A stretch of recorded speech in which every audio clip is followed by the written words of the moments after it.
নমস্কার, মিঠুস কিচেনে সবাইকে স্বাগত। কেমন আছেন? নিশ্চয়ই ভালো আছেন, আমরাও ভালো আছি। এখন আমি মুসুর পোলাওয়ের রেসিপি দেখাবো। তার জন্যে মুসুর ডাল ভালো করে ধুয়ে পরিষ্কার করে ভিজিয়ে রেখেছি, আর বাসমতি চালও ভালো করে ধুয়ে পরিষ্কার করে ভিজিয়ে রেখেছি। এবার তার জন্য কড়া বসিয়ে দিয়েছি, কড়ায় জল দিয়ে দিয়েছি, একটু হালকা সাদা তেল আর নুন দিয়ে চালটা আর মুসুর ডালটা 80% সিদ্ধ করে নেব। মুসুর ডালটাও দিয়ে দেবো। মুসুর ডাল বলতে মুসুর কড়াই, এটা এই যে মুসুর কড়াই ভিজিয়ে রেখেছি, দিয়ে দেব। এটা 80% সিদ্ধ হবে। টমেটো, আদা সরু সরু করে কুটে রেখেছি, আর একটা কাঁচা লঙ্কা, দু চারটে কিশমিশ ধুয়ে পরিষ্কার করে রেখেছি। ফোড়ন দেবো তেজপাতা, জিরে, একটা হচ্ছে দালচিনি, দুটো এলাচ আর একটু গোলমরিচ। মুসুর পোলাওয়ের চাল আর ডালটা সিদ্ধ হয়ে গেছে। এবার কড়া বসিয়ে দেবো, মেন রান্নায় যাব। গ্যাসটা বসিয়ে দিয়েছি, জেলে দিয়েছি, কড়াটা বসিয়ে দিলাম। দেবো ঘি, ঘিটা গলে গেছে।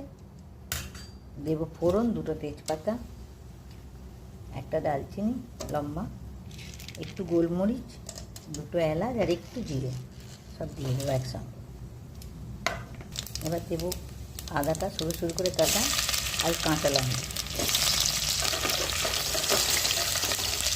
দিয়ে দেবো আলু, দিয়ে দেবো কিশমিশগুলো, টমেটোটা দিয়ে দেবো।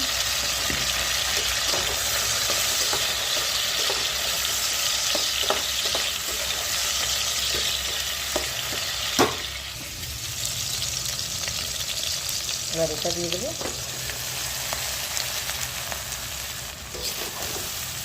ভালো করে নেড়ে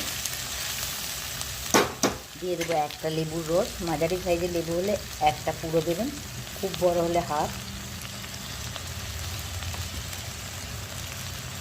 তা আমি নুন দিয়েছিলাম সিদ্ধ হওয়ার সময় চালটা, তাই অল্প নুন, আর দেবো অল্প গোলমরিচ গুঁড়ো। ভালো করে মিক্স করবো, ম্যাশটা করে নিয়ে দেবো। এখন দিয়ে হাফ কাপ জল দেবো, জাস্ট হাফ কাপ জল, ব্যাস আর নয়। এবার কমিয়ে চাপা দিয়ে দেবো, কমিয়ে চাপা হয়ে গেছে। গ্যাসটা অফ করে দিয়েছি।